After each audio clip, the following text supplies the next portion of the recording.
지난 5월 이후 4개월 연속 세계 1위를 차지한 것입니다. 산업부 관계자는 LNG 운반선, 초대형 원유 운반선 등 고부가가치 선종에서 경쟁 우위를 지속하고 있다고 설명했습니다. 한국조선업계는 2011년 이후 지난해까지 7년 연속 연간 선박 수주량 순위에서 중국에 밀려 2인자에 머물렀습니다. 2018년 하반기부터 국내 조선 3사, 현대중공업, 삼성중공업, 대우조선해양은 세계 LNG 운반선 발주량의 96.4%를 수주하는 등 압도적인 기술력으로 글로벌 수주량 1위를 탈환했습니다. 클락슨 리서치에 따르면 8월 한 달간 전 세계 선박 발주량은 33척인데 이 중 한국이 21척을 수주하고 중국은 11척을 수주했습니다. 일본은 단 한 척도 하지 못했습니다. 조선업 고용도 지난해 최저점을 찍었는데 18개월 만에 11만 명대로 늘어났습니다. 삼성중공업은 지난 4일 러시아의 LNG 운반선을 6조에 계약하며 잭팟을 터뜨렸다는 소식까지 들려왔습니다. LNG선은 한국의 조선업계 부활을 이끌 것으로 평가되는 선종입니다. 전문가들은 글로벌 시장에서 치열하게 경쟁해온 일본과 중국 등에 비해서도 높은 경쟁력을 보유하고 있다고 말하고 있습니다. 한국이 조선업을 처음 시작한 것은 1970년대입니다. 현재는 한국이 전 세계 조선업 1위의 위상을 차지하고 있지만 1990년대 중반까지는 일본이 1위였습니다. 일본은 1960년대부터 세계 1위 조선업 국가였는데 1997년 한국이 연간 수주량 1위를 차지하면서 일본이 그 자리를 빼앗겼습니다. 또한 일본은 오일 쇼크와 플라자 합의를 겪으면서 앵고 현상으로 인해 글로벌 가격 경쟁력이 떨어졌습니다. 한국의 조선업계는 처음에는 저임금을 무기로 하였으나 도크가 아닌 육상에서 배를 건조하여 진수시키는 등 여러가지 신공법을 개발하면서 생산성에서도 일본을 압도했습니다. 한국의 조선업은 일본의 항복으로 2000년대 들어 1위 자리에 오르자마자 중국의 강력한 도전을 받게 됩니다.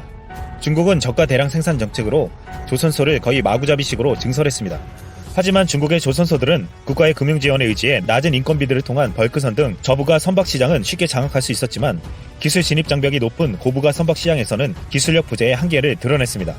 LNG선은 액화기체를 장거리 운송하는 수단이기 때문에 가스의 장기 보관 등에 있어 고도의 기술력이 필수적이었는데 최근까지 선두를 달렸던 중국에서 건조된 LNG 선박들에게서 기계적인 결함이 나타나면서 한국의 기술력에 대한 신뢰가 더 높아지고 있습니다.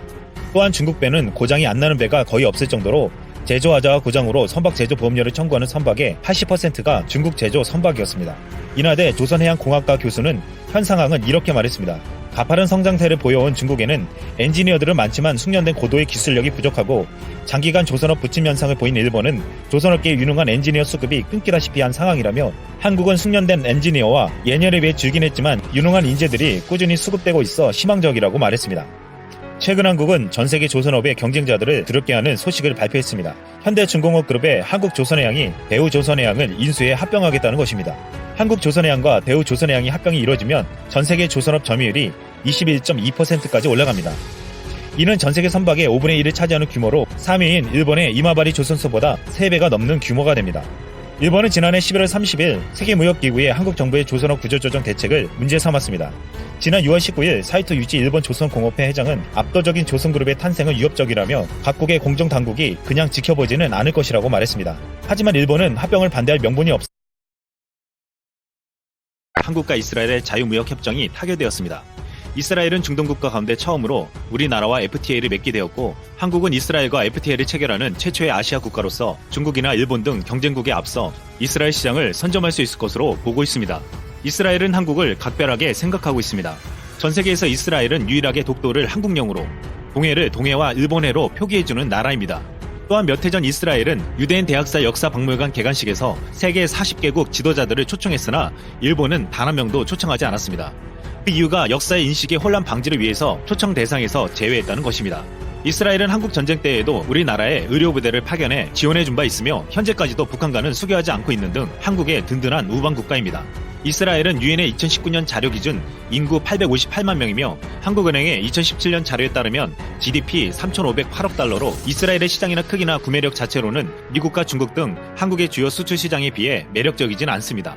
하지만 이스라엘은 하이테크 원천 기술을 많이 확보해 세계 최고 수준의 혁신 국가로 뽑히는 국가입니다. 2016년 기준 이스라엘 내 스타트업의 개수는 7,800개로 AI, 사이버 보안 등의 분야에서 인정받고 있으며 2017년에는 인텔이 이스라엘의 스타트업인 모빌아이를 153억 달러, 약 18조 4천억 원에 인수했을 정도로 그 기술력을 높게 평가받고 있습니다. 2018년 한 전문기관에서 발표한 전세계 AI 산업 점유율에서 이스라엘은 11%를 기록하며 1위 미국, 2위 중국과 어깨를 나란히 할 정도였습니다. 이스라엘의 원천 기술은 일본보다 더 많고 우수한 것으로도 평가되고 있습니다. 우리는 이스라엘에서 반도체 제조용 장비를 가장 많이 수입하고 있으며 전자응용기, 반도체 전자통신 등의 분야에서 장비를 수입하고 있습니다.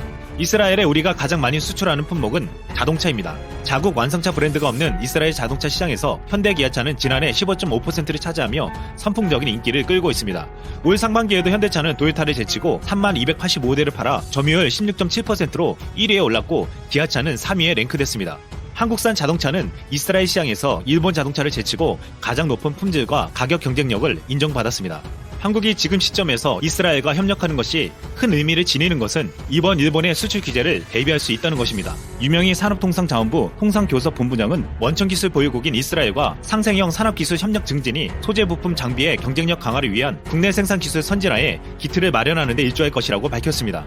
이스라엘은 한국과 일본의 소재 부품을 대체하기 위해 강력하게 협력하기로 했습니다. 특히 소재 부품 장비 협력과 관련 한국생산기술연구원과 이스라엘 와이즈만 연구소 간 양해각서를 체결해 기업들의 소재 등 공급선 다변화를 지원하기로 했습니다.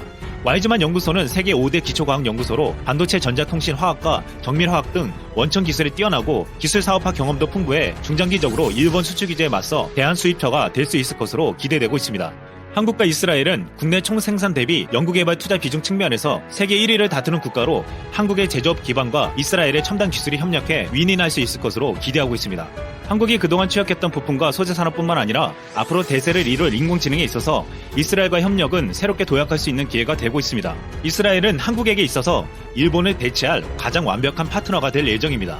이스라엘에서 세계에서 가장 잘 나가는 독일차는 팔리지 않습니다. 독일은 끝없이 사죄했지만 이스라엘은 용서는 해도 과거의 역사는 잊지 않겠다고 했습니다. 이스라엘은 일본 식민 지배로 피해를 입은 한국과 같은 아픔을 겪은 나라로